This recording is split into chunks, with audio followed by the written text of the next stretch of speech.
أعوذ بالله من الشيطان الرجيم بسم الله الرحمن الرحيم Assalamu alaikum wa rahmatullahi ta'ala wa barakatuh. Paix sur vous à tous mes chers abonnés.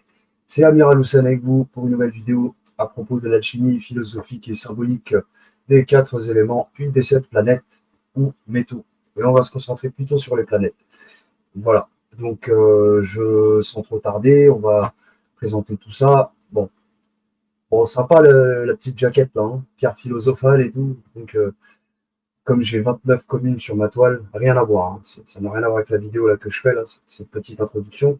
C'est juste pour vous dire pas mal quoi, le petit truc.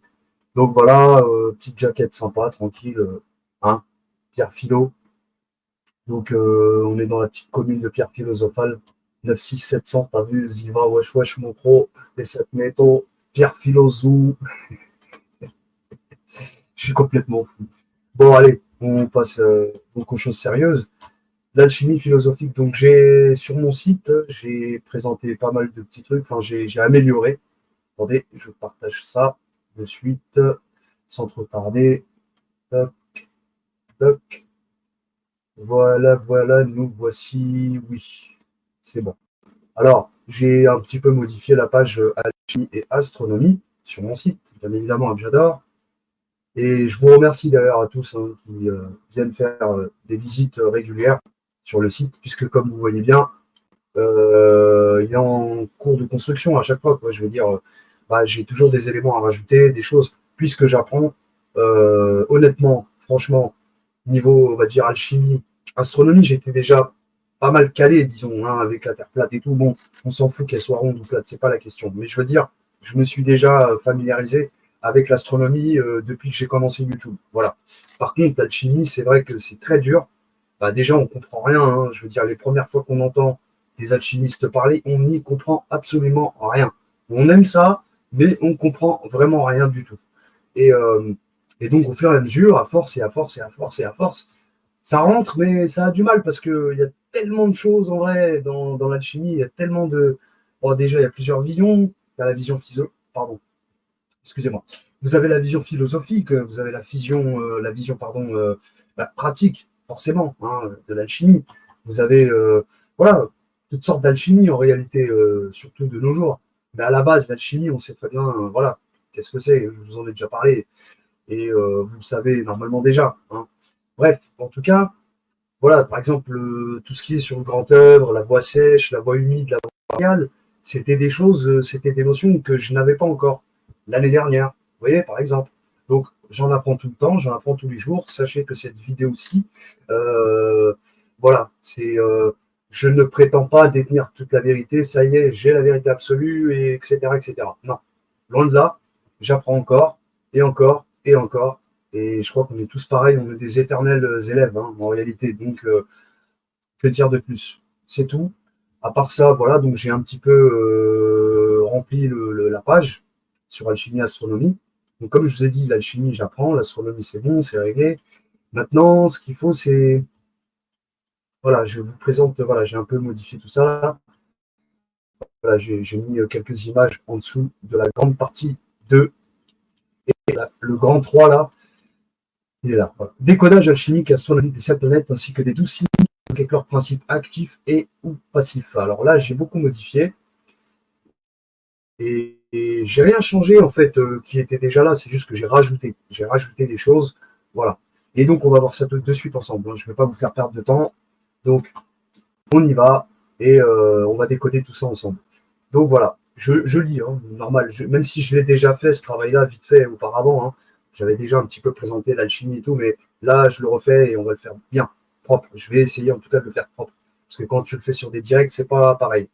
Là, c'est une vidéo que j'ai déjà. Elle est prête, elle est là. Enfin, vous voyez ce que je veux dire? C'est déjà là, quoi. J'ai une lecture, c'est pas de l'improvisation, c'est vraiment quelque chose que j'ai écrit, donc qui est là. Donc voilà, on y va. Donc, maintenant qu'on a vu qu'est-ce que la chimie et comment fonctionne notre système céleste, il est temps de passer au décodage. Il est vrai que cette discipline est trop souvent vue comme une voie déviante de la science. Elle a été réduite à un domaine assez folklorique, caricaturé comme professeur Fulton qui tente maintes expériences dans son laboratoire, à l'abri des regards indiscrets et qui, du jour au lendemain, trouve une formule pour transmuter le plomb en or ou qu'il aurait su fabriquer cette fameuse pierre philosophale afin de devenir immortel, alors qu'il n'en sait rien de ceci et de cela, à mon sens. À moins qu'il existe une solution pour échapper au supplice que nous inflige la troisième dimension d'espace-temps avec Saturne. Alors, on verra ça tout à l'heure pour Saturne, je vous donnerai la signification exacte de cette planète en arabe. Et vous verrez que c'est lié à la mythologie grecque, plus ou moins, façon de parler. Mais on va voir que, je veux dire, en tout cas, dans sa symbolique, on verra ça tout à l'heure. Voilà. Chronos, donc, dans la mythologie grecque, voilà, la planète maîtresse qui régit la vie d'ici-bas, composition et décomposition des cellules de la matière. Très important, retenez-le. C'est pour ça que je vous dis ça, par rapport à la langue arabe, qui, vous verrez, hein, on verra. Voilà. Et à quel prix de devoir vivre une éternité, une plombe, tiens, puisque Saturne est lié au plomb. Hein, vous voyez, quand vous dites, ah, ça fait une plombe que je suis là, etc. Dans cette incarnation, si immortalité il y a. Cette forme de pratique tend à être ridiculisée, ainsi pour la décrédibiliser et la rendre rébutante. Bon, voilà pour la petite introduction. Maintenant, les 7 planètes, les 7 métaux principaux et les 7 couleurs après fusion, des plus vifs aux moins vifs. Donc, on a forcément Shams, le soleil. Soleil, Shams, c'est l'or. C'est associé à l'or. D'accord? Zahab en arabe. On dit Zahab. La lettre Zel. Zahab. Numéro atomique 79. Je crois que vous l'avez compris. 79, c'est aussi, je le dis au passage, le 7 septembre. 7 septembre. Pourquoi je dis ça? Alors, parce que nous, comme les Allemands, alors je dis nous, les Arabes en général, mais les Allemands aussi, bah, soleil, c'est féminin. Je le redis, hein, je l'ai déjà dit dans des directs auparavant, mais je le redis encore. Le soleil est féminin. D'ailleurs, dans le classement, moi, que j'ai fait par rapport aux sourates du Coran, la sourate 91 de soleil tombe sur Vénus en balance. Et Vénus, c'est le symbole du féminin. Je crois que vous le savez déjà. OK? C'est le symbole du féminin. Hein. C'est pas moi qui l'invente. Je ne l'ai pas inventé. OK? Donc, pourquoi je reviens sur le 7 septembre? La date du 7 septembre, c'est le jour de la Sainte Reine. Alors, si vous permettez, je reviens tout de suite. Eh bien, le 7 septembre, c'est la Sainte Reine. Comme quoi, le 7 septembre, ok, on entend 7-7, mais en réalité, dans notre calendrier là actuel, c'est le 7-09. J'enlève le 0 en numérologie, hein, on peut l'ignorer, vous le savez déjà. Donc, ça donne 79. 7, 9. Vous voyez, c'est l'idée. Donc, voilà pourquoi l'or est associé aux femmes en allemand comme en arabe, et que, voilà, que le soleil, je veux dire, le soleil et l'or. Hein.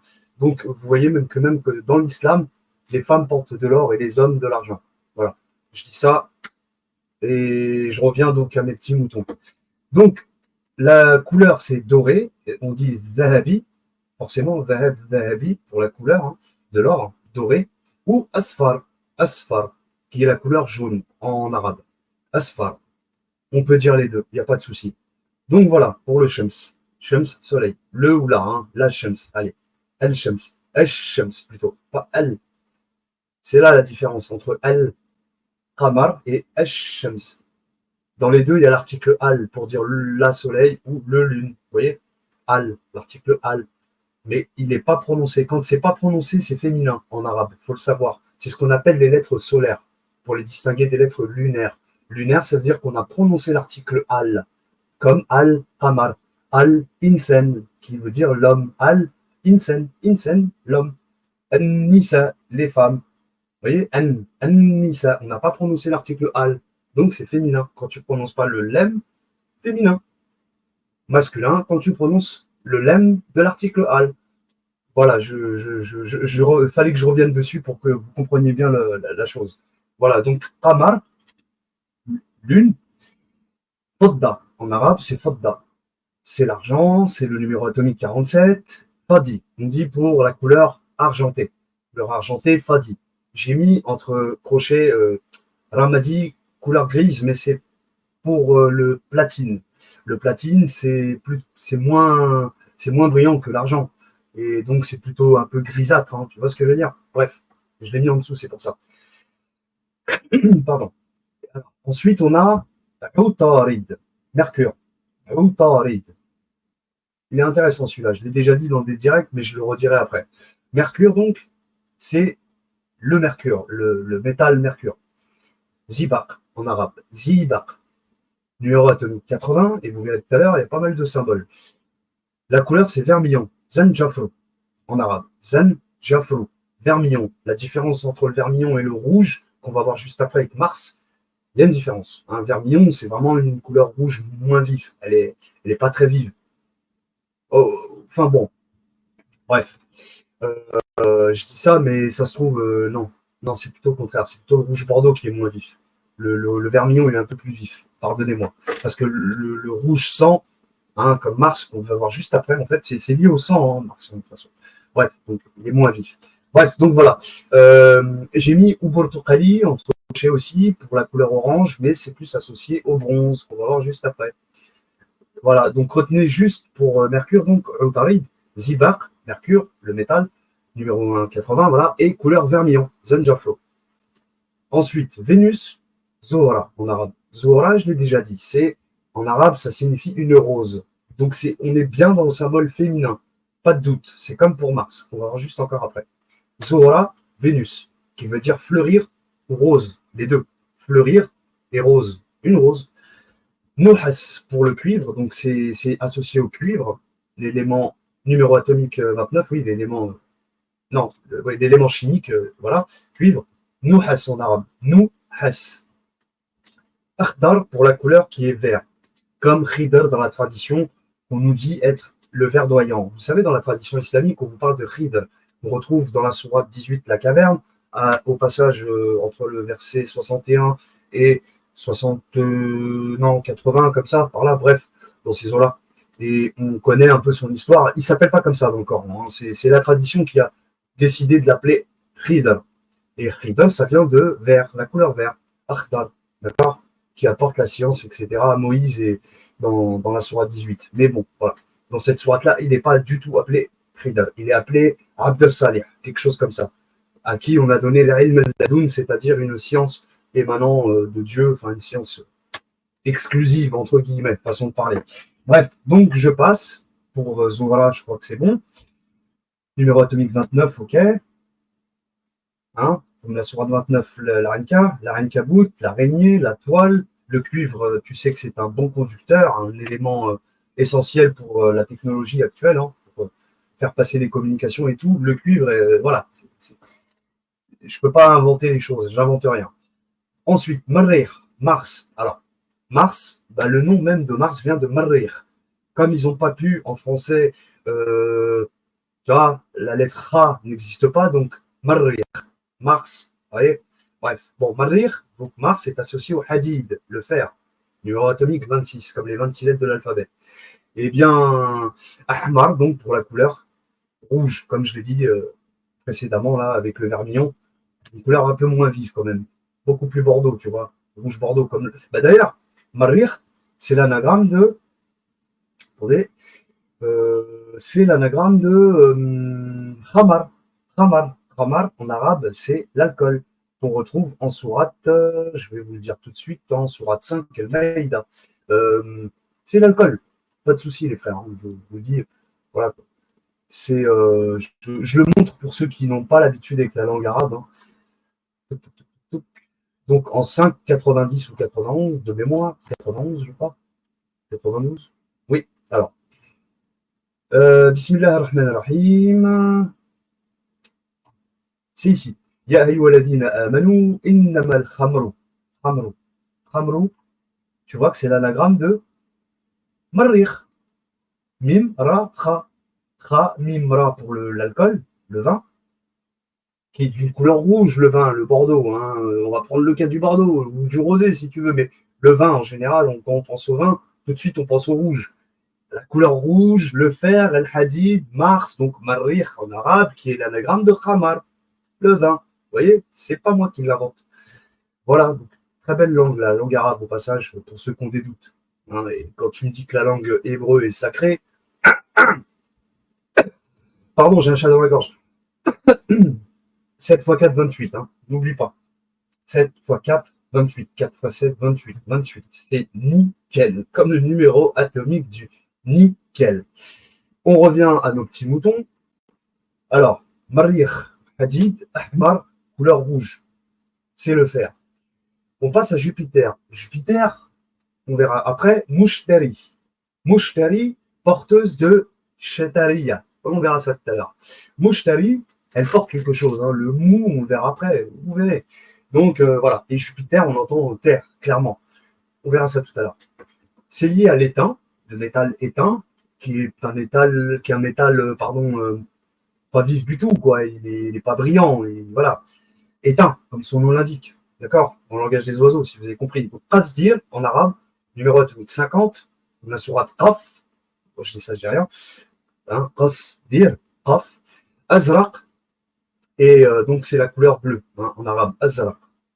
Azraq, couleur bleue, bleutée, comme le ciel, etc. Je l'avais déjà dit par rapport au fait que le poisson, c'est le dernier des signes du zodiaque et que c'est lié à l'étain, à Jupiter, donc hein, le poisson, le signe du poisson, et que c'est l'étain, hein, Jupiter c'est l'étain, et tu t'éteins, voilà, poisson.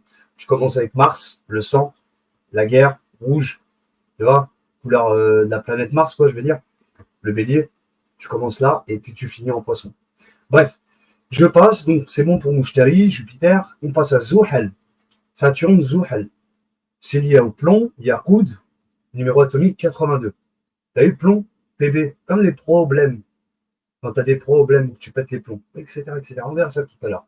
Donc, numéro atomique 82, couleur brune, brun, marron, bouni, en arabe, bouni. Oui, comme celui qui a écrit Shams al-Ma'arif, l'espèce d'occultiste arabe, voilà, de Annaba, etc., voilà, que les Occidentaux ne se sont pas privés pour l'étudier, d'accord. Les Schreiner, tout ça, aux États-Unis, ils étudient beaucoup du Shams al-Ma'arif, hein, d'accord. Toutes les cabales, Naibrit, ce que tu veux, ils utilisent Shams al-Ma'arif, crois-moi. Le soleil de connaissance en arabe, c'est ce que ça veut dire. Soleil, connaissance. Et Shams al-Ma'arif, Arafa. Arafa, c'est connaissance. Comme la sourate 7, al-Araf, d'accord. La connaissance, ok. Voilà, les amis, ça c'est bon. Ensuite, on a la couleur gris, comme je l'ai dit tout à l'heure, c'est associé, c'est plutôt approprié aux platines, pardon, palatine en arabe, quoi. Voilà, numéro atomique 78. La couleur orange, Boltokhali, quant à elle, est plus appropriée au bronze, hein, Bolonzi, hein, qui est un alliage entre le cuivre et l'étain. Ok. Et il a le teint plus éclatant que le mercure, dans l'ordre, comme je vous ai dit là, ici, parce que là, c'est des plus vifs au moins vifs. Donc, forcément, le bronze, il vient au-dessus du mercure. Vous voyez. Et c'est pour cela donc, que le bronze donc, vient en troisième position sur un podium, après l'or et l'argent, hein, d'accord. Et pas le mercure. Voilà, tout simplement. C'est pas la couleur vermillon quoi, qui vient après. C'est bien la couleur orange du bronze. Voilà les amis, donc on passe au petit 2. Les 4 éléments, les 7 planètes, leurs mots-clés et leur signification associée aux 12 signes du zodiaque.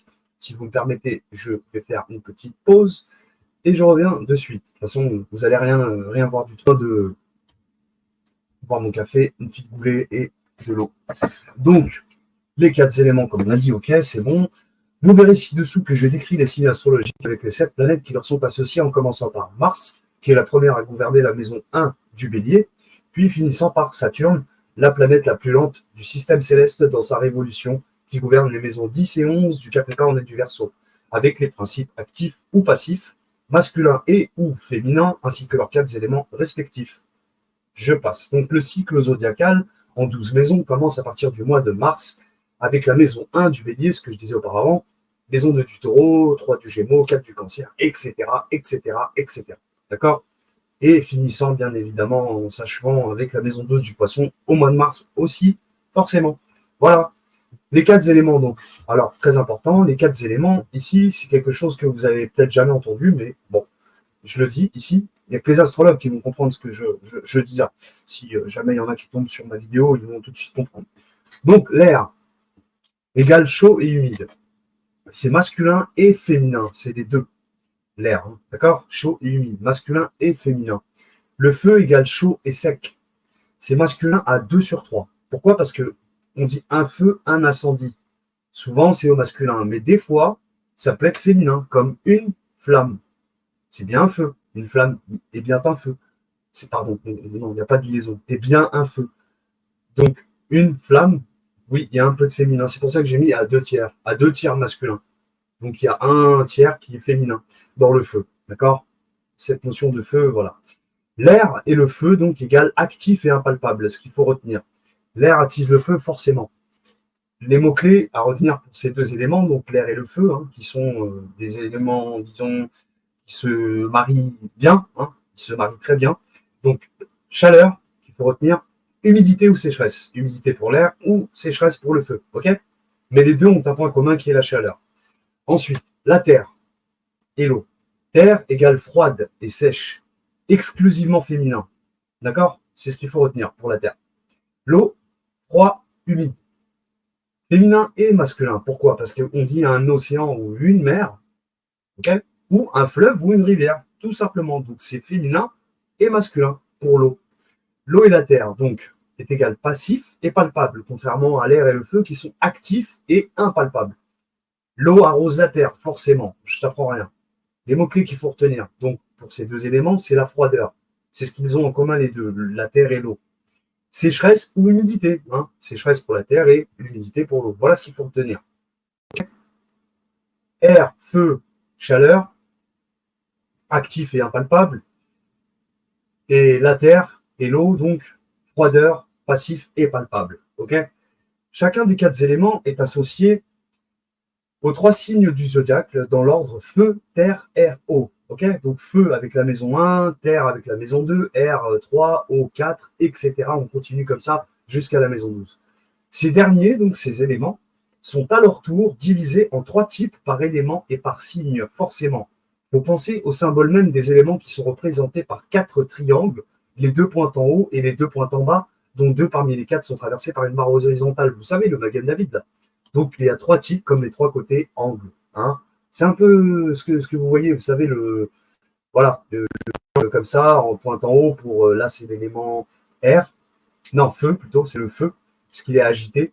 Quand il y a la barre horizontale, ça veut dire que c'est l'air. Donc, c'est stable. C'est pas un. Voilà. Ok? Vous comprenez? Et pareil pour la terre et l'eau. L'eau, c'est la pointe en bas sans la barre. Et la terre, c'est avec la barre. Hein, la barre horizontale. Ok? C'est le Magen David, c'est l'étoile, le sceau de Salomon que tu retrouves sur le drapeau d'Israël, par exemple. D'accord? Voilà, c'est ça l'idée. On revient à nos petits moutons. Donc, dans la famille du feu, c'est pour ça que je dis trois côtés. Il y a trois feux, trois types de feux, de terre, d'air et d'eau. OK? Voilà. Comme les triangles, voilà, trois triangles. Dans la famille du feu, il y a le feu originel en maison 1 du bélier. C'est le feu originel. Dans la maison 5 du lion, c'est le feu dévorant. Hein, qui te dévore, quoi. Tu vois, c'est l'été, c'est un soleil bien, tu vois, ce soleil-là, là, tu vois, parce que c'est le soleil, hein, maison 5 du lion, d'accord? Il est associé au soleil. Maison 1 du bélier, il est associé à Mars. 5 du lion, c'est voilà, c'est le feu dévorant. Et en 3, c'est le feu doux en maison 9 du Sagittaire, comme son nom l'indique, Sagittaire, feu doux. OK? Ce qu'il faut retenir. Dans la famille de terre, il y a la terre fertile, maison 2 du taureau, hein, le taureau est fertile. Enfin, voilà, il n'est pas stérile, le taureau, c'est pas un bœuf. OK? Le taureau, lui, il fait des enfants. Le bœuf, non, il est castré. Donc, c'est la terre fertile en maison 2 du taureau. La terre brute en maison 6 de la Vierge, c'est-à-dire que c'est la fin des moissons. Fini, finish, caput. Puis c'est aussi l'idée de vierge quand c'est vierge, terre brute, brute. Tu vois ce que je veux dire hein, dans ce sens-là, brute, c'est voilà, c'est pas. Il faut la travailler afin qu'elle devienne fertile. C'est pas une terre qui est déjà prête à être fertilisée. Vous voyez ce que je veux dire? Il faut la travailler, il faut la labourer, etc. Faut la travailler. Donc c'est la terre brute en maison 6 de la Vierge. Et ensuite, on a la terre secouée en maison 10 du Capricorne. Ok les gars? Les filles? Tout le monde? C'est bon. Famille d'air, il y a l'air pur en maison 3 du Gémeaux. Alors quand je dis air pur, je ne sais pas si c'est pur, j'aurais pu choisir un autre mot, mais je n'ai pas trouvé d'autres synonymes. C'est l'air pur. En gros, c'est un air qui, voilà, il est suffocant, comme, tu vois, la naissance, quand tu nais. Parce que c'est la maison 3 du Gémeaux, c'est pour ça. Elle gouverne l'air pur, c'est la maison 3 du Gémeaux. Vraiment, pourquoi? Parce que le Gémeaux, comme on l'a déjà vu, Castor et Pollux, tout ça, les deux jumeaux inséparables, nanana. En réalité, même si on associe tout ça au Coran, je reviens donc au feu. Le feu originel, c'est la maison 1 du Bélier, Alèche, parce que Bélier, c'est associé à la sourate El-Fatiha. Fatiha qui est la clé. Ok? C'est l'ouverture, la clé, le prologue, sourate 1. 2, la maison 5, c'est la maison sourate El-Maïda, c'est la main nourricière. Bon, voilà, etc. Bon, vous voyez ce que je veux dire? Terre fertile, le taureau, vous savez que c'est associé à la vache, la sourate 2, la vache, hein, la vache, voilà, fais pas des bébés avec une chèvre, fais des bébés avec des taureaux. Tu vois ce que je veux dire? Voilà, c'est l'idée, ok? Etc. Donc, pardonnez-moi. Excusez-moi, petit rototo, fallait. L'air pur, en maison 3 du Gémeaux, donc, c'est ça, c'est l'incarnation ici-bas. C'est lié à la sourate 3, Ali Imran. Ali Imran, ça veut dire en arabe la famille comblée, comble. Ammar, l'Arabie, le Darija, donc en arabe Darija, c'est-à-dire l'arabe dialectal. En dialectal, même nous, au bled, on utilise ce terme souvent, Ammar. On a même des noms comme ça, des prénoms, hein, Ma'ammar, Ma'ammar, etc. Voilà. Donc, ce que je disais, c'est la famille comblée. Imran, la famille comblée. Ok? Elle est Imran. L'air pur, donc maison 3 du Gémeaux, c'est l'incarnation, c'est la descente. T'es là, t'es en famille, t'es dans la famille, d'où la notion de Gémeaux qui s'approche du mot jumeau. Ok? Vous voyez? C'est l'idée. Bref, je reviens. L'air doux en maison 7 de la balance, le signe le plus cool, le plus zen, dit-on en astrologie. Parmi les plus zen, il y a aussi le poisson qui est très zen dans l'astrologie. C'est ce qu'on dit, en tout cas, en astro. Voilà, donc l'air doux en maison 7 de la balance, je crois qu'il n'y a rien à dire. Et l'air tempétueux en maison 11 du Verseau. Ok? Tempétueux parce que pourquoi? C'est le Verseau, c'est, je l'ai vu par rapport même au classement que j'ai fait, comme je vous l'ai dit tout à l'heure, par rapport aux sourates du Coran avec les 12 signes du zodiaque et tout. Bon, on a la sourate 11, Houd, on a la sourate 23, les croyants, les confiants, on a la sourate Noé, 71, qui d'ailleurs, on retrouve dans la sourate 11 et 23, qui sont placés en verso. Qui dit verso, même si c'est un signe d'air, verse eau quand même, tu vois, on entend verser l'eau, ok? Vous voyez? Et qu'est-ce qui s'est passé avec Noé? On a eu le déluge, voilà. Vous voyez ce que je veux dire? J'invente rien en fait finalement. Vous voyez, donc sourate 11, sourate 23, dans les deux, on a des passages où on retrouve Noé. Bizarrement. Pas que, hein. Beaucoup de sourates dans le Coran traitent de Noé, mais pour vous dire comme quoi le classement que j'ai fait, il est au top, il est au max. L'air tempétueux donc en maison 11 du Verseau. Voilà pourquoi. Et alors tout ça, c'est des images symboliques. Hein. Faut pas imaginer le feu dévorant, genre quelqu'un qui est né en lion, il va te dévorer parce que c'est un lion. Non, c'est des images symboliques, les gars, d'accord? Vous ne cassez pas la tête avec tout ça là. Je passe. Dans la famille d'eau, maintenant, il y a les eaux primordiales en maison 4 du Cancer. D'accord? Ça symbolise donc les eaux primaires, hein, les eaux premières, les eaux primordiales, tout simplement. Ensuite, on a les eaux stagnantes en maison 8 du Scorpion. Les eaux stagnantes, c'est les lacs, voilà, tout ça, quoi, tout ce qui est. Voilà, ok? Et on a les eaux agitées en maison 12 du Poisson, hein, d'accord? Voilà, ok? Je crois que jusque-là, tout est clair. Et ce que j'ai mis en dessous, justement, ce que je viens de vous dire, ce sont bien évidemment des images symboliques et surtout énergétiques à prendre en considération dedans, pour éviter de se faire une fausse idée là-dessus au cas où. Hein. Genre, ouais, bah tiens, les poissons, ils sont toujours agités. Non, justement, le nerf, c'est le signe le plus doux en astrologie, c'est connu. Voilà, avec la balance, tu vois. Ce sont des signes assez doux quand même. Bref, voilà. Voilà. Alors, on passe maintenant aux 7 planètes, leurs mots-clés, leur signification associée aux 12 signes du zodiaque. Et là, ça va devenir très intéressant. Très intéressant. Donc, Mars, on l'a vu, Marrikh, égale le fer, le hadid. Les mots-clés sont masculins, c'est le symbole même du masculin, vous le voyez ici. Hein. D'accord? Je ne sais pas si c'est assez. Je vais essayer de le grossir. Ok. Peut-être que vous verrez mieux là. Voilà. Parce qu'avec les couleurs et tout, c'est pas évident. Surtout que c'est du 750 pixels, donc les vidéos là que je fais sur StreamYard, j'ai pas l'abonnement hein, pour faire des vidéos full HD, tu vois. Donc voilà. Mars, vous voyez ici, c'est bien le symbole du masculin. Ici, ça, c'est le symbole même du masculin. Ok. Donc Mars, masculin, sanguin, charnel, guerrier, agitation, ce sont les mots-clés à retenir. Hein, ok. Donc ça occupe la maison 1 du Bélier, qui est actif, masculin, feu, signe de feu. Et maison 8 du Scorpion, qui est passif, masculin aussi, eau, signe d'eau. Donc feu et eau pour Mars. Vénus, Zohra, cuivre, Nuhas, ok.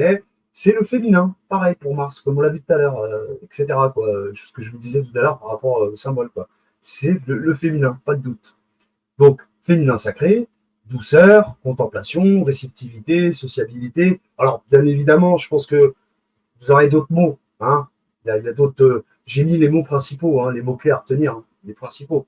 Il y en aurait d'autres. J'aurais pu en énumérer d'autres. Mais voilà, je me suis contenté de 5 à 6 mots à peu près par planète. Ça occupe donc la maison 2 du Taureau.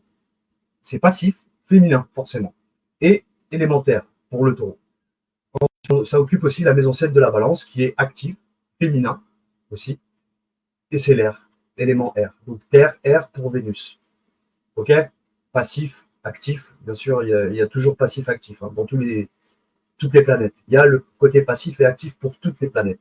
En revanche, ça peut être parfois et féminin ou masculin et les deux, etc. Comme vous le voyez ici. Là, pour le coup, avec Vénus, on est exclusivement dans du féminin et avec Mars, exclusivement dans du masculin. OK? Voilà ce qu'il faut retenir. Mercure, Routari. C'est androgyne, c'est messager. Oui, c'est l'androgyne. En fait, Mercure, le symbole même, de toute façon, tu le vois. C'est le symbole OC. Donc, c'est une association entre le Soleil et la Lune. OK? Le Mercure, donc, c'est androgyne. C'est messager. Le messager Hermès, tout le monde connaît avec un H, là. Hermès, trispégiste.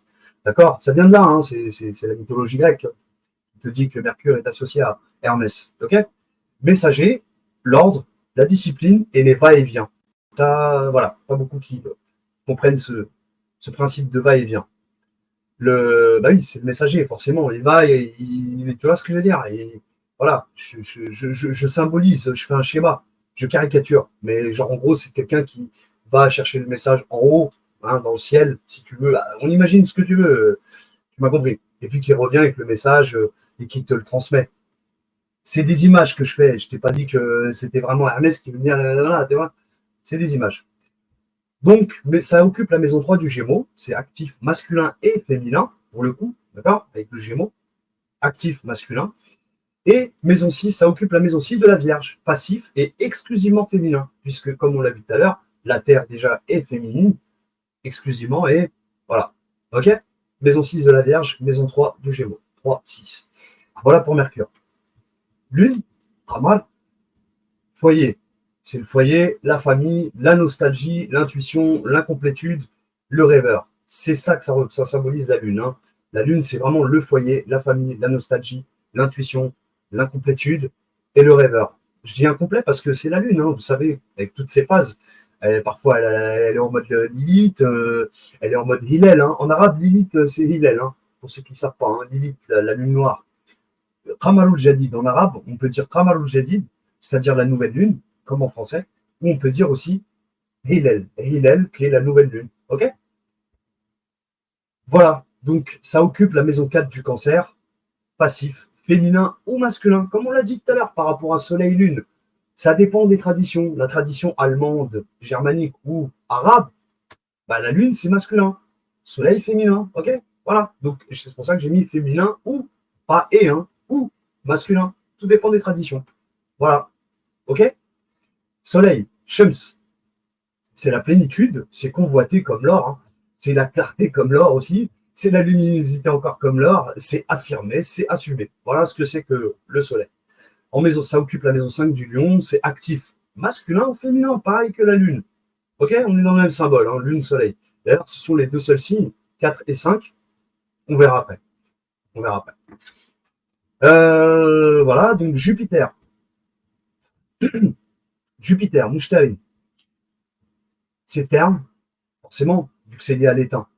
Éteint, terme, éteindre. Parfois, on s'éteint, on s'écrase. Et parfois, c'est la projection. Ranimer la flamme. On rallume la flamme, d'accord? Et c'est de l'optimisme, forcément, tu vois. Donc, j'aurais pu rajouter des mots, mais voilà. Après, c'est à vous de voir. Faut que vous rentrez plus dans les détails. Maison 9 du Sagittaire, actif, masculin, c'est le signe de feu. Je ne l'ai pas dit juste avant, mais pour le lion, feu aussi. Et élément eau pour le Cancer. Sagittaire, feu, actif masculin, donc, et maison 12 du Poisson, passif féminin, eau. Feu et eau pour Jupiter, donc actif masculin ou passif féminin. OK, les gars? Les filles? Ensuite, Saturne, voilà. Saturne, Zuhal, c'est la lourdeur, la solidité, c'est structuré, c'est la concrétisation. On concrétise les choses dans la matière et c'est aussi en rapport avec le chronomètre. Chronos, voilà, je pense que c'est clair.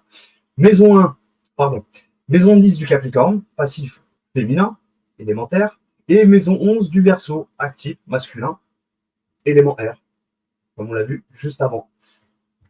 Voilà les amis, donc au passage, je profite pour vous dire qu'en astrologie, on entame l'année avec la planète Mars au mois de mars, car celle-ci est liée au sang et au fer, donc le métal, la planète rouge, le fer qu'on a dans le sang, forcément, c'est ce que ça symbolise, hein. Clairement, hein, c'est l'incarnation ici-bas. Sans ça, on ne vivrait pas, hein, entre autres. Et ce n'est pas par hasard non plus qu'on la finisse avec Jupiter, puisque celle-ci est liée à l'étain, le métal bleuté. Vous vous souvenez, c'est ce que je vous ai dit tout à l'heure, par rapport à la maison 12 du poisson. On finit en poisson avec Jupiter, Jupiter qui est lié à l'étain, hein, tu t'éteins. Et les habitués du langage des oiseaux donc entendront le verbe éteindre. Fin de l'incarnation, bleuté comme les cieux, ce qui signifie le retour au créateur, à Allahu, à lui. Voilà, je crois que c'est clair. Voilà. On passe au petit 3. Les trois voies du grand œuvre alchimique avec les 5 planètes et métaux qui forment toute vie sur les plans matériels, immatériels. Je fais pause et je suis à vous. Ok, je suis de retour normalement. Ouais, c'est bon. Alors, je continue. Les trois voies du grand œuvre alchimique, donc petit 3, les trois voies du grand œuvre alchimique avec les 5 planètes et métaux qui forment toute vie sur les plans matériels et immatériels, ok, je l'ai dit avant. On passe donc, voilà, pour l'alchimie, l'œuvre au blanc. C'est l'œuvre au blanc étant l'aspect corporel des choses ou de la solidification.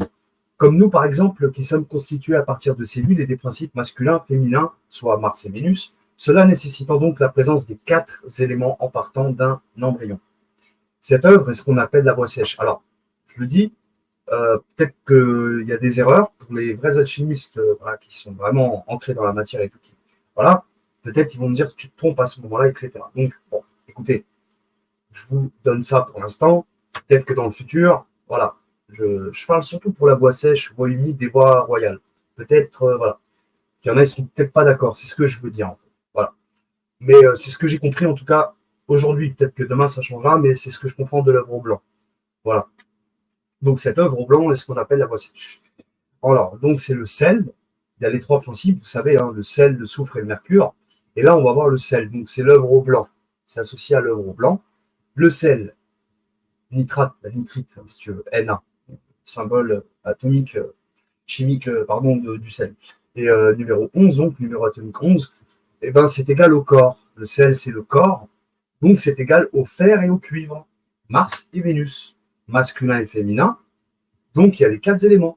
Feu, eau, air, terre. Là, je les ai mis exprès dans cet ordre-là pour vous donner le mot fort. Fort, être fort comme un chêne ou ce que tu veux, quoi.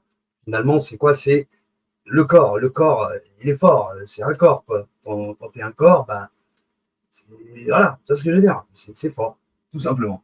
Quand un corps meurt, on voit la couleur verte de la moisissure qui commence à apparaître dans le processus de décomposition pour indication. Je parle surtout par rapport au cuivre, hein, vous voyez.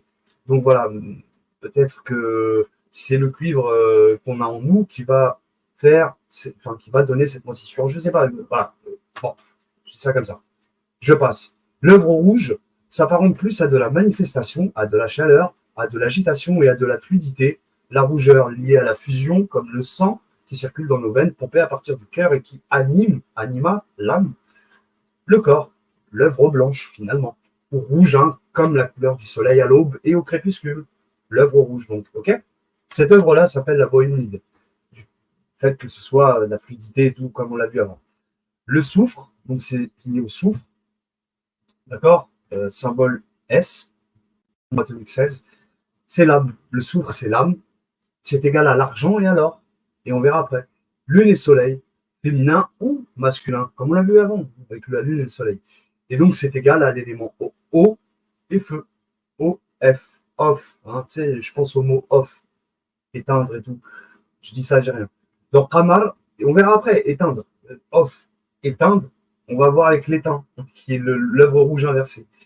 Donc, dans Kamar et Shams, lune et soleil en arabe, on a le suffixe am. Kam, ar, Shams. Vous voyez? On a le suffixe am, donc pour indicateur. L'homme primordial Adam tire son nom de Adam. C'est ce que je voulais dire tout à l'heure, si vous vous souvenez, par rapport au nombre 45, aux maisons 4 et 5 du cancer, du lion. 4 du cancer et 5 du lion. Vous vous souvenez? L'homme primordial Adam donc tire son nom de Adam, en arabe ou en hébreu, qui veut dire le sang. Le sang. Et dans Adam, on entend clairement Ad, Am. Alors là, Ad, bah, c'est additionner, ajouter, comme addition. Et l'âme. Aussi, la gématrie de Adam en abjad est égale 45. Alif, Del, Mim, en abjad, est égal 45, comme les maisons 4 et 5 du Cancer et du Lion, régies par la Lune pour l'une et le Soleil pour l'autre. Si la parole est d'argent, le silence est d'or, je l'ai mis comme ça en italique, hein, pour que voilà, vous compreniez un petit peu le principe du soufre, de l'œuvre rouge, par rapport au soufre, l'argent, l'or, le sang, etc. D'accord? Tu me diras pourquoi c'est pas lié à Mars, puisque tout à l'heure tu disais que Mars, etc. Non, là on est vraiment dans. Tu vois, en alchimie, la différence entre l'alchimie et l'astronomie, c'est que des fois, il n'y a pas vraiment de rapport direct. C'est pas toujours clair, si tu veux. C'est pas évident. Je te le dis clairement, c'est pas du tout évident. Voilà. Donc, on n'est pas toujours d'accord. C'est surtout ça que je voulais dire. Mais en même temps, c'est ça, c'est l'alchimie. C'est comme ça. J'y suis pour rien.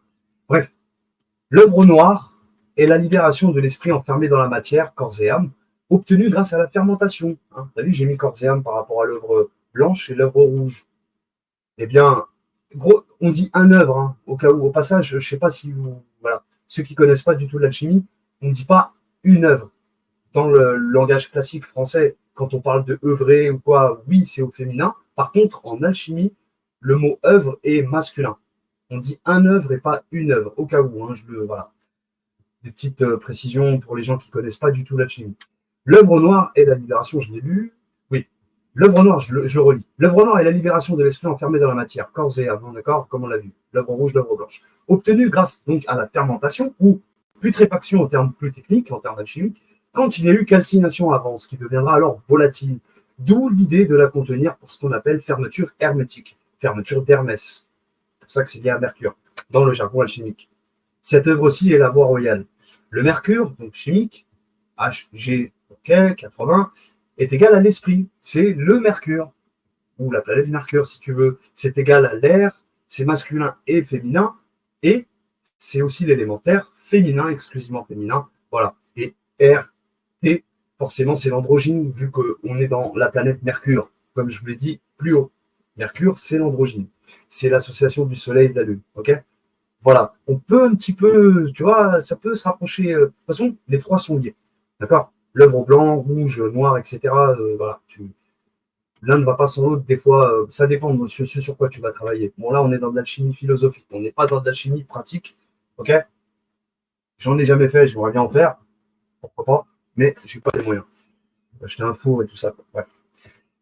Les deux planètes restantes pour compléter l'opération, très important. Donc, l'œuvre rouge inversée avec le soufre ou l'âme, l'or et l'argent, autrement dit, eh bien, on a l'adversité, la dualité qui est égale à l'éteint, c'est Jupiter. Eh oui, c'est ce que je vous l'ai dit, je voulais vous dire tout à l'heure. Donc, c'est masculin et féminin, pareil, hein, comme on l'avait avec l'or et l'argent, ou avec l'or et l'argent, mais là, c'est et, puisqu'on est dans Jupiter, d'accord, qui occupe les deux signes. Hein. Vous vous souvenez, le Sagittaire et le Poisson, hein, l'un masculin et l'autre féminin. Eh bien, c'est pour ça que c'est et pas ou. Et donc là, on est dans le sens inverse de l'œuvre rouge qu'on a vu plus haut avec le soleil et lune et soleil. Lune et soleil, dans l'ordre, c'était eau, feu. Et là, on est dans le feu, eau. C'est FO, ok? Comme force ouvrière. Mais tu vois le truc. Là, je lol, hein, je plaisante pour la force ouvrière. FO, l'inverse de off, off. Et tu as vu quand je te disais que off, en anglais, ça veut bien dire éteindre. Là, on est dans le symbolique de l'éteint. Tu vois? Donc, quand on s'éteint, l'éteint, j'ai mis en italique, hein, c'est des petites phrases comme ça que je me suis amusé à. Voilà. Bah, on ne brille plus. Hein. Quand on s'éteint, on ne brille plus. Pourquoi? Ah, tiens, bah, c'est la mort, l'âme or, l'œuvre rouge, comme je vous ai dit, l'or et l'argent. La mort, vous voyez, c'est dans le langage des oiseaux, tout ça, bon, blabla et blabla. L'argent serait plutôt lié à l'âme vivante, contrairement à l'or. L'or, c'est l'âme qui. Le silence est d'or. Vous vous souvenez? C'est pour ça que j'ai mis cette phrase plus haut, si vous vous souvenez. Hein?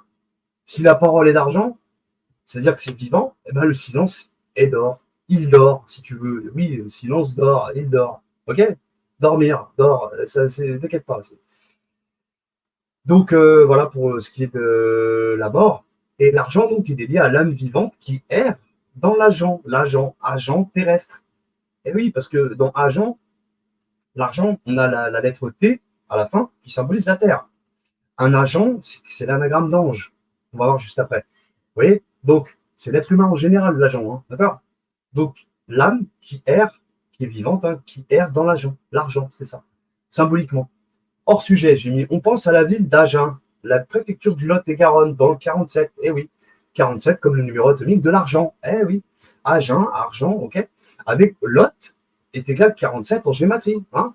Je l'ai mis ici, je vous le partage. Voilà. Et on l'avait déjà vu ça avec le chiffre 47. D'accord, donc Lot, ok. Lot-et-Garonne, bon, 146, voilà, ok, ok, on n'a pas de 47, mais voilà, c'est intéressant de voir que Lot, quand même, fait, il y a quand même la rivière du Lot, hein. T'as le Lot et la Garonne. La Garonne, c'est quand même le nombre miroir du 47. Bon, voilà, je dis ça, je dis rien, quoi, voilà. Lot et Garonne, quoi, tu vois, 47, on est dans l'argent. Agen, la ville d'Agen. Ok, je reviens à mes petits moutons. Donc on pense à la ville d'Agen, je l'ai dit, ok, avec Lot qui est égal à 47 en géométrie classique et ordinaire. Il manque juste le R de l'air et le T de terre dans la ville d'Agen, dans Agen, donc, pour écrire argent. Agen, qui est aussi l'anagramme de ange et de nage, au passage. Voilà. On retrouve aussi or dans Niort, hein, pour revenir à l'or, la mort, l'âme or. On retrouve aussi or dans Niort, la préfecture des Deux-Sèvres, 79, le département, 79 comme le numéro atomique de l'or. Niort, anagramme de tin en arabe qui signifie l'argile, or, hein, l'argile qui est fait d'or, hein, voilà. De ontri, de tron, de nitro, nitre, hein, nitron, voilà, etc., etc. Bref, bon, on peut jouer avec les mots, voilà. Voilà ce qui est pour l'œuvre rouge inversée avec Jupiter, donc qui est lié à l'œuvre rouge, hein, Jupiter forcément. Et voilà, avec je veux dire, l'étain qui est lié à l'or et à l'argent, ok. Ou alors Jupiter avec le Soleil et la Lune, ok. L'œuvre noire inversée avec le Mercure ou l'esprit, très intéressant tout ça. Eh bien, sachez qu'en fait, c'est Satan, l'obstacle, le parasite, le virus qui est égal au plomb, à Saturne, Sat-en, Saturne. Et merci de ne pas y voir des gens qui sont nés avec Saturne comme planète, comme des Satans. Hein. C'est pas du tout ça dont on parle. Pas de ça ici. Hein. Donc les Verseaux et les Capricornes, voilà, c'est pas, on parle pas d'eux. Hein. Okay, c'est plus symbolique qu'autre chose. Là, on est dans la symbolique des planètes. Excusez-moi. Le plomb, donc Saturne, ok, c'est féminin et masculin. Les deux, comme on l'avait avec Jupiter. Et c'est là, pour le coup, c'est la Terre et l'air. Dans le sens inverse, on l'a vu avec Mercure que c'était l'air et la Terre. Mais là, c'est la Terre et l'air. TR. Juste avant, on l'a vu, c'était RT, l'androgyne. Mais là, pour le coup, avec Satan, l'obstacle, ou Saturne, on est dans la Terre R. D'où l'expression, regardez, ce que j'ai mis en italique, c'est beau, machallah. Vous comprendrez qu'est-ce que c'est que Shaitan. En arabe, Satan, pour ceux qui ne connaissent pas, eh bien, Shaitan, regardez, d'où l'expression de péter les plombs quand la température ou le mercure grimpe en nous. C'est aussi clair que ça. Donc, tu vois que c'est lié à l'œuvre noire, Saturne, comme Mercure. Avec de la hargne, sourate 80, et le numéro atomique du mercure, on risque la rupture. Sourate 82 et le numéro atomique du plomb. Alors là, j'ai la petite image là, pour que vous la voyez. Voilà. Vous voyez la symbolique de l'œuvre noire avec le mercure et le plomb. Donc, chez il parasite l'esprit. Est-ce que vous comprenez ce que je suis en train de dire? C'est très important, ça. Shaitan parasite l'esprit. Satan te parasite l'esprit. Il te crée des problèmes, PB, problèmes. Il te fait péter les plombs. Vous voyez un petit peu l'idée? C'est ça. Là, on est sur du consonantique. Hein. C'est consonantique, tout ça. Il faut bien comprendre. D'ailleurs, souvent, les mecs en SMS, en langage SMS, tu sais, ils écrivent problème PB. Hein. Donc voilà, c'est pas moi qui l'invente. Et avec le plomb, on peut jouer, je pète les plombs, ça fait des plombes que je suis là, ou etc. Vous voyez ce que je disais au début, vous vous souvenez? Que ça fait des plombes que, plombe, c'est bien lié au chronomètre, le chronos, etc. Vous voyez? Et pas que, ce que je viens de vous dire aussi là à l'instant. Voilà. Et là, c'est intéressant parce que la sourate 80, le hargneux, le Mossad, l'Arabassa, il s'est renfrogné, d'accord? Mercure, l'esprit, hein, c'est l'esprit qui se. Voilà, eh bien, ça peut créer la rupture. Si jamais tu gères mal, Shaitan, il peut te bousculer. Et ce qui est intéressant, c'est que moi, quand j'ai fait le classement, comme je l'ai dit tout à l'heure, avec les 12 signes du zodiaque et les sourates du Coran, comme par hasard, la sourate 82, la rupture, tombe en Capricorne, qui est liée à Saturne, donc au plomb. Voilà pourquoi le numéro atomique du plomb porte 82 comme numéro atomique et pas 83 ou 85. Vous comprenez maintenant? C'est aussi clair que ça. Ce que je viens de faire là, c'est une pépite. pas ce que je viens de faire, mais ce que j'ai déjà fait auparavant en classant les 12 signes du zodiaque et les 114 chapitres du Coran, c'est une pépite. Comme tu t'imagines pas. L'abjad, c'est une pépite. Vous l'avez vu, hadith, on a vu, voilà, mais voilà non plus, mais voilà, tu vois, Fodda, 47 quand même en revers 2, hein, voilà, tu vois, ou hadith, quoi, en abjad, 26 quand même, c'est pas rien, en ordinaire 1 et 2, hein. Hadid, fer, comme le numéro atomique du fer, quoi. C'est ce que ça veut dire en arabe, hadid, le fer, métal. Quand même, c'est pas rien. Okay, des petits trucs comme ça. Voilà, maintenant vous avez mieux compris la symbolique de Shaitan, du Satan. C'est le parasite, c'est l'obstacle. Il t'empêche d'avancer. Et là, je parle à mes frères, par exemple, musulmans qui voient des Shaitan, je sais pas quoi, des Nal Shaitana, Nal Shaitana. Bon, je veux pas faire le rof, ROH2F, mais les gars, s'il vous plaît, comprenez bien que c'est lui qui vous empêche d'avancer. Hadith du prophète, moi, si l'eau, tout le reste, je jette à la poubelle. Ben, si tu jettes toutes les sciences à la poubelle, mon pote, tu n'arriveras jamais à rien. Tu resteras dans ton truc. C'est Shaitan, en fait, qui te met des obstacles. Et ils t'ont mis des obstacles en te faisant croire que si tu vas voir ailleurs, c'est faux. Eh ben voilà. Et donc, tu restes coincé dans ta merde. Pardonnez-moi du terme, mais je suis désolé de. Et tu restes coincé dans ton fichu dogme. Excuse-moi d'être parlé comme ça, mais je suis obligé, mon frère. Moi, j'ai envie de te faire sortir de là. Si tu n'avances pas d'un pas, il n'y aura jamais rien, frérot. Après, tu sais, tu avances avec le Furqan. On a la sourate 25 al Furqan. Si tu n'as pas le discernement, laisse tomber. De toute façon, c'est pas fait pour tout le monde. C'est clair et net. L'alchimie, tout ça, la voie ésotérique, tout ça, c'est pas fait pour tout le monde. On est clair. Là, je vais être clair avec vous là-dessus. Cette voie-là n'est pas faite pour tout le monde. C'est aussi simple que ça. OK? Donc, mes amis musulmans, revenez un petit peu, voilà, les pieds sur terre, arrêtez de voir des shaitan, je sais pas. C'est là, c'est sous vos yeux. Il parasite l'esprit. L'âme, ça n'a rien à voir. L'âme, il vient pas. L'âme, c'est nous. D'ailleurs, Allah, il le dit dans le Coran, que l'âme, elle est incitatrice au mal. Il dit pas que c'est shaitan qui incite l'âme à faire le mal. Non. Il dit que c'est ton âme, toi, ton nefs, qui va faire des choses. En revanche, il te dit bien que shaitan, voilà, il est là, il est partout, etc. Par contre, il ne précise pas s'il vient vers l'esprit ou pas. Tu vois? Mais là, avec tout ce que je vous présente, alchimiquement parlant, c'est clair, c'est évident, les frères. D'ailleurs, dans Shaitan, tu entends bien Tan, la peau, terre. Tin, Shayatin, Tin, Sahbi. Wesh, tu veux quoi? Tout est clair. Tu vois bien l'élémentaire ici dans Saturne. Turne, terre. Même si dans Zuhel, on ne l'a pas, tu vois, on le verra juste après. Ah si, bah, tu vois, on l'a, Zuhel. On va voir après. Ça, c'est l'élément le plus important. C'est ce que je voulais vraiment vous présenter, vous partager aujourd'hui.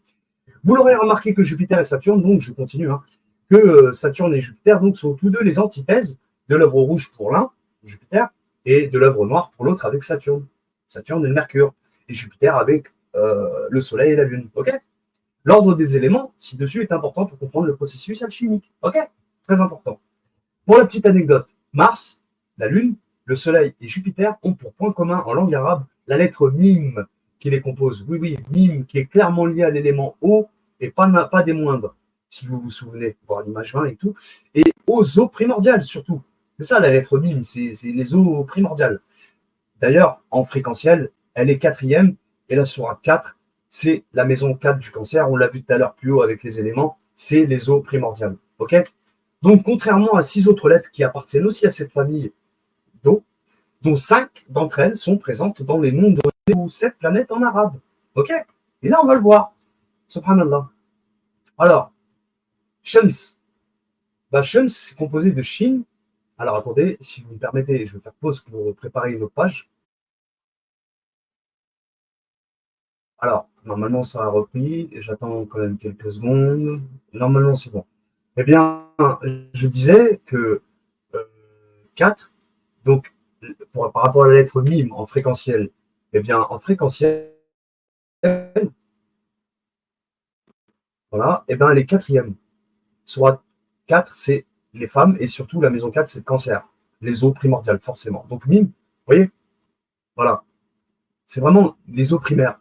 C'est par excellence. Tandis qu'il y a d'autres lettres comme le Ra, le Ain, Del, Ra, ou Zay encore, ou encore Za, où c'est des lettres Voilà. Elles sont liées à l'élément eau, mais c'est pas les eaux primordiales, c'est pas l'eau, voilà, quoi, pure, si je peux dire, entre guillemets, façon de parler. Voilà. Donc, c'est l'idée. On revient. Donc, Shams, en arabe, les lettres qui les composent, c'est Shin, Mim, Sin. OK? Shin, Mim, Sin. OK? Je n'ai pas besoin d'aller sur le tableau. On va revenir ici, je vous laisse ça, parce que là, c'est bon. Ben, c'est les, alors, Shin, c'est le feu. En arabe comme en hébreu, je ne cherche même pas à comprendre. C'est le feu. Shin, chandelle, chandelier, chaud, chaleur, etc. Tu vois, ça a donné tous ces mots en français. Grâce à la lettre Shin, arabe. Shams, c'est feu, eau, air. Il y a de l'eau, il y a du feu et de l'air dans la soleil, ou le soleil, comme tu veux. Shams, ok? Feu, eau, air. Alors, ça ne veut rien dire à part soleil. Je n'ai pas trouvé d'anagramme de mots. Voilà. Ça ne veut pas dire grand-chose. Shams, c'est tout ce que c'est le là ou le soleil. Ok?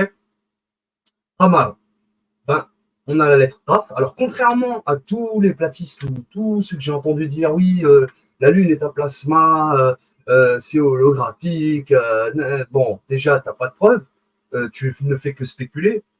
Tu observes au télescope, oui, d'accord, mais c'est de la spéculation quand même. Je veux dire, tu n'as jamais touché de tes mains à la Lune. Hein. Tu peux pas m'affirmer, me dire oui, c'est un plasma. Moi, je vais te dire non, parce que là, vu ce que j'ai présenté, Kaf quand même, voilà, dans Kamal, on a Kaf, Mim, voilà. C'est terre, eau, eau. Et même, tu vois, il y a un élément, il y a un indicateur dans la langue française pour te dire qu'il y a bien l'élémentaire dans la Lune. Alors, je ne sais pas si elle est faite de terre ou pas. Peut-être. Qui sait? J'en sais rien. T'en sais rien non plus. Tu vas faire que spéculer, moi aussi. Mais là, ce que je vois, c'est qu'apparemment, il y a un élémentaire dans la Lune et on entend le mot cratère. Les cratères de la Lune, comme par hasard, c'est un petit peu comme Jupiter. On va le voir juste après. Dans Jupiter, tu entends bien le mot terre, quand même. Terre, ce terre ou terre, la terre, l'élément. Terre, tu vois. Bref, terre 3, hein, d'accord aussi. 3, tu vois, terre. Quand tu dis bis, après bis, il y a terre. Hamar, donc, tu vois, c'est bien terre, eau, eau, raf, c'est la terre, mim, c'est l'eau, ra, l'eau, ra. OK? Voilà. Et Hamar, je le précise, c'est très important, c'est l'anagramme de Raqam. Raqam en arabe, ça veut dire les nombres. Raqam, ici. Je vous le montre. Hamar, il est où? Où est-ce que tu es, toi? Tu es là. Voilà. C'est ici les anagrammes. Vous vous rappelez tout à l'heure quand je vous ai dit Khamar et Marrir, alcool et Mars, t'as vu? Khamar et Marrir, voilà. Ce sont des anagrammes, pas que. Donc, ici, on l'a, elle est où? Elle est où? La lune, elle est là, voilà. Khamar, lune et nombre. Raqam. On va aller sur traduction, Google.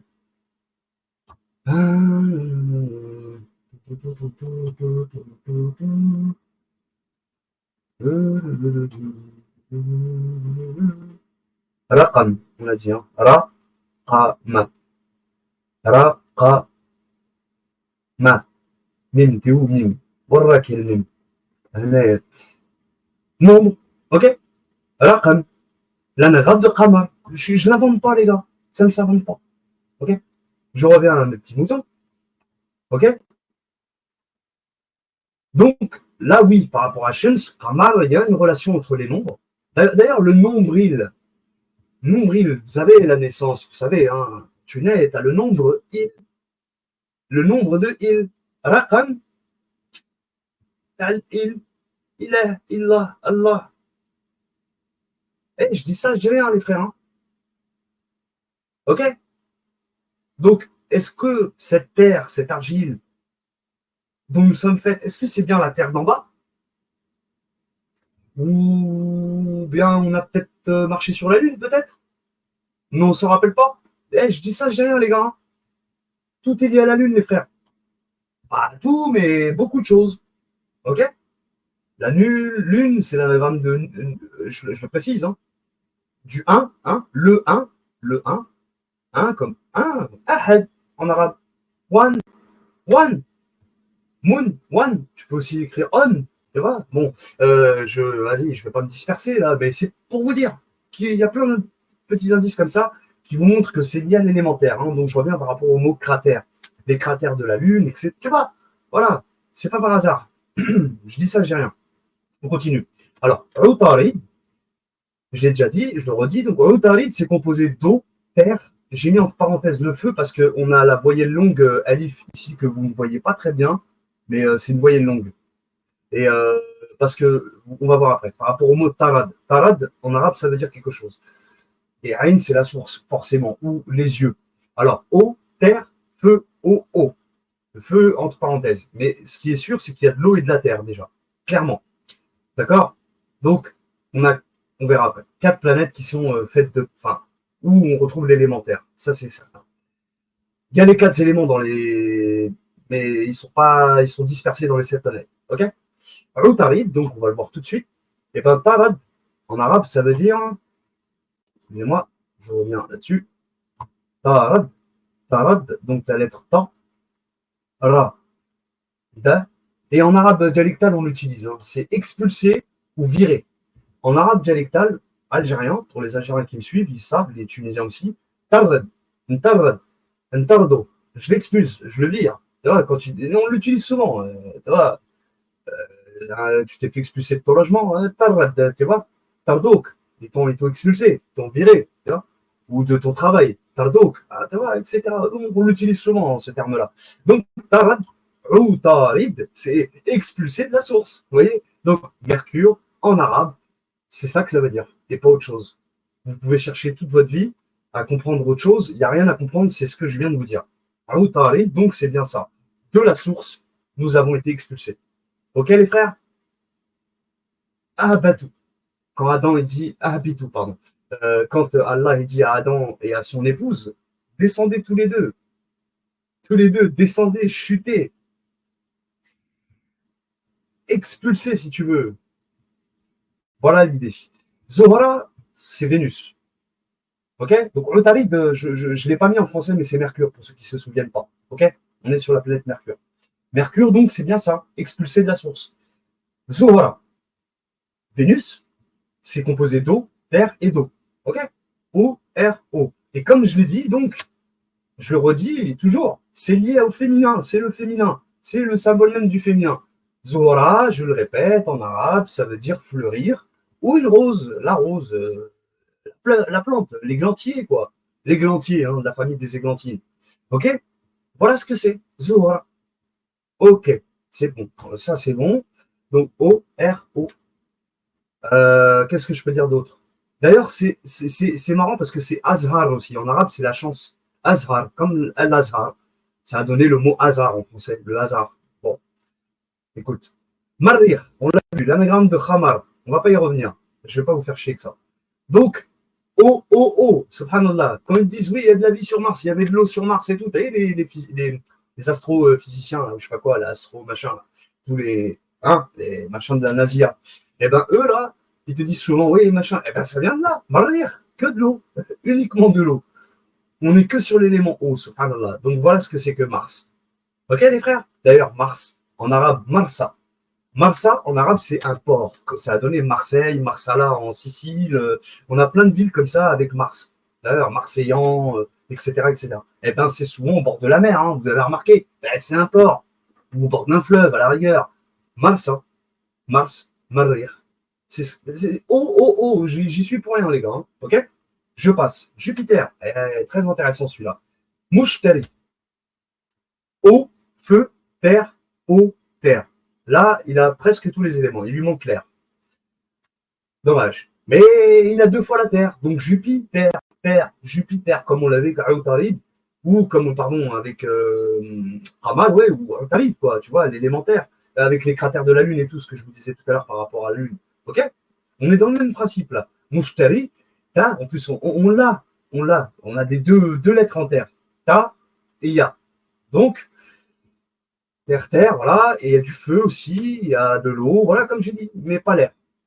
Ok? Et Moujtari, comme je l'ai dit au début, Mou, porteur de, comme Mohamed, qui est porteur d'admiration, ou comme encore Mounafir, qui est porteur de d'hypocrisie, ou encore tu dis Mouchrik, qui est porteur d'association. En arabe, c'est ça. Hein. Mou, toujours devant un mot, c'est porter quelque chose. Et pas n'importe quoi, en général, c'est une cruche. C'est ce que ça veut dire. Et on a le mot chatari. Shatari. Yashtari en arabe, alors, nous, dans le dialectal, c'est plutôt Sharita. Sharata. C'est l'anagramme de Shatari. Alors, attendez, on va le voir tout de suite, pour que vous compreniez bien ce que je veux vous dire par là.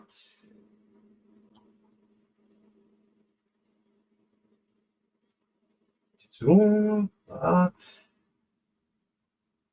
Alors, on va le faire dans le sens inverse. On revient au clavier français. Shatari, acheter. Eh bien, ça veut dire acheter. Ben, je vais vous le montrer tout de suite. Acheter en arabe, yashtari. Yushtara, si tu veux. Mais nous, au bled, les maghrébins, ça c'est dans l'arabe classique, disons, l'arabe que voilà, tout le monde arabe utilise. Yashtari, shatari, d'accord. On retient le shin, ta, ra. Et le ya, bien évidemment. Shataraya. Et bien là, nous on dit sharataya, sharata, sharit, sharit ou là, je l'ai acheté, oui, ou pas, etc. Donc sharit, nous on l'utilise, mais en anagramme.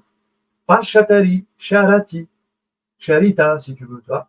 Hein, d'accord, vous voyez, c'est l'anagramme. Il y a plein de mots comme ça qu'on. Bah, d'ailleurs, je ne vous l'ai pas dit, mais par exemple, pour le soleil, nous, au bled, en Algérie, au lieu de Shams, on dit Samch. On inverse. Samch, pas Shams. Vous voyez? Eh bien, c'est exactement la même chose avec Chatali, ce que je suis en train de vous présenter là. Donc, elle est porteuse. Alors, c'est pas vraiment acheter que ça veut dire, mais j'ai pas trouvé dans le dictionnaire arabe. Malheureusement, j'ai pas trouvé à part le mot acheter. Mais si Abdel, si tu m'écoutes, frérot, salam alaikum, ben j'aimerais bien que tu regardes un petit peu les occurrences qu'il y a. Je sais qu'il y en a d'autres, c'est sûr, parce que c'est pas un mot qu'on retrouve dans le Coran, Chatali. Chatali, on ne le retrouve pas dans le Coran, c'est juste dans le dialecte arabe, enfin le dialecte, non, mais dans la langue arabe en général, quoi, et pas forcément dans le Coran. Donc si tu peux me trouver cette racine de shin, ta, ta, hein, le ta normal. Shin, ta, ra, ya, c'est très gentil. Merci tu me le feras, tu m'en feras part si tu veux bien. D'accord. Voilà. Donc c'est pas vraiment acheter, je pense pas. Mais elle est porteuse de quelque chose. Tu vois, acheter, je sais pas, je suis pas sûr. Tu vois, ça voudrait dire autre chose. Hein. Il y a plein de mots comme ça voilà. Mais en fait, ils ont une profonde signification, bien plus profonde que celle qui nous est proposée dans les Google Traduction ou même dans notre dialecte, comment on parle au bled, ou peu importe. Vous voyez, c'est un petit peu l'idée. Voilà, donc très intéressant Jupiter. Il y a un rapport, voilà, comme je dis, le fait, tu vois, terre, terre, puis il y a du feu et de l'eau, mais terre, terre, quoi, surtout, tu vois, terre, eau, hein, en dominance. Le feu, il est qu'une fois. L'eau, deux, et terre, deux fois, dans le mot. Vous voyez, donc c'est très intéressant. Je passe. Zuhal, très intéressant aussi. Parce que dans Zuhal, il y a l'eau, terre et terre. Et subhanallah, subhanallah, hel en arabe, nous on l'utilise beaucoup, bled. Hel, ouvre. En fait, c'est pas vraiment ouvre que ça veut dire hel. Je vous le montre ici. On revient au clavier arabe. Hel. Bah, hel, c'est dissous. Là, ils ont mis solution. Hal. Vous voyez? Hallun. Mais ça veut dire aussi le dissous. Dissolution. Et oui, les gars, quand on vous dit que Saturne, c'est le principe de la décomposition, hein, Zuhal, c'est le principe de dissolution, de putréfaction, on va dire, c'est Saturne qui fait que on est, et en plus, elle a deux fois la Terre, hein, vous voyez, ici, Zuhal, on a deux fois la Terre. Donc, c'est vraiment lié à la Terre. C'est vraiment quelque chose qui nous maintient ici, pas comme ça. Et c'est ça, Saturne. C'est le symbole même du Saturne. Plomb, qui est lié au plomb. Yarkoud en arabe, si tu veux, mais bon, peu importe. Le plomb. Et donc, on est bien ancré. C'est la Terre, les frères. Lune, Mercure, Jupiter, Saturne ont une très, très grande influence avec la Terre. L'élémentaire, en tout cas, c'est certain. Avec la Terre, de plus est. Si vraiment on rentre dans le. Voilà, vous voyez, elles ont un impact direct avec la Terre.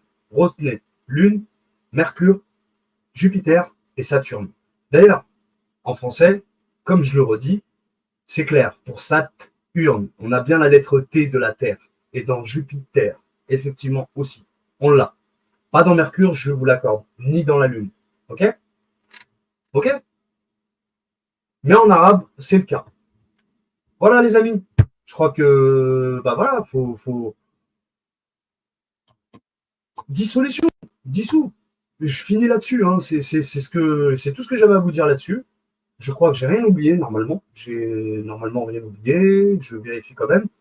Tout est bon, tout est clair. Je crois que je vous ai tout dit. Voilà. Donc les gars, si jamais cette vidéo vous a plu, les gars, les filles, tout le monde, tous ceux qui m'écoutent, bah merci de lâcher un pouce bleu comme d'habitude, ça fait toujours plaisir. Merci de m'avoir écouté jusqu'au bout, ce fut un grand plaisir. Voilà, donc je le redis, Saturne, dissolution, voilà, vous partagez une dernière fois, le dissous, elle, hein, d'accord. Mais tu vois, c'est dissolver, etc. Tu vois, bon, dispenser aussi, on le voit, tu vois. Il y a plein de occurrences. Il y a plein d'occurrences. C'est aussi une solution. C'est, tu vois, un peu, voilà, c'est un solvant. Ça peut être, vous voyez. Et alors, ah oui, ça, avant de finir, on a le zei. Tout le monde va me dire, mais c'est quoi le zei? Bah, le zei, c'est l'eau. Et en fait, la lettre zei, comme zeit, l'huile, ou zeitoun, l'olive, ben, c'est lié à l'élément eau. Vous voyez? C'est-à-dire, on extrait un jus à partir de quelque chose de solide. C'est ce que ça veut dire la lettre zei. Extraire un jus à partir de quelque chose de solide. D'un solide, on en extrait un jus. C'est ça la lettre zei. Ok les frères? C'est bon? Et après, dissolution ou solution, comme on l'a vu, etc. Voilà ce que ça voudrait dire en arabe, Zuhal, Saturne. En tout cas, Saturne. Ok les frères? Voilà. Et si je peux finir encore là-dessus, 3 planètes sont liées au feu, disons 2, mais Jupiter et le Soleil, forcément. Allez, on va parler de Mercure d'ailleurs, c'est la plus proche du Soleil. Donc oui, on va inclure Mercure dedans. Soleil, Mercure et Jupiter, 3 planètes qui sont liées au feu. Ensuite, on en a 2 qui sont liées à l'air, qui sont Vénus et le Soleil aussi. Vénus, Soleil, air. Pour le feu, Soleil, Mercure, Jupiter. Pour l'eau, bah, toutes les planètes sont composées d'eau. Et pour la Terre, forcément, Soleil, Mercure, comme je le redis, et Jupiter et Saturne. Voilà mes amis, j'espère que ça vous aura plu. Merci encore de m'avoir écouté, ce fut un grand plaisir. Sur ce, donc je vous dis à très bientôt pour une nouvelle vidéo. Je crois que j'ai plus de connexion.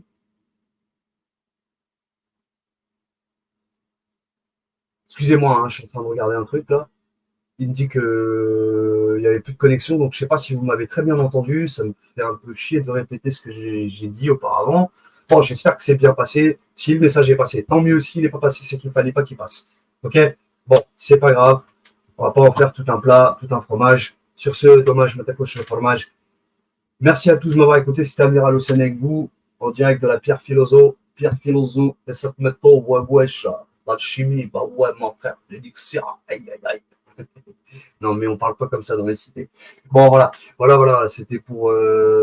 voilà, c'est tout. Tout ce que j'avais à vous dire. Merci d'avoir apprécié la vidéo et je vous dis à bientôt. Amiral Hossein avec vous et je vous salue. Wa alaykoum assalam wa rahmatullah wa ta'ala wa barakatuh.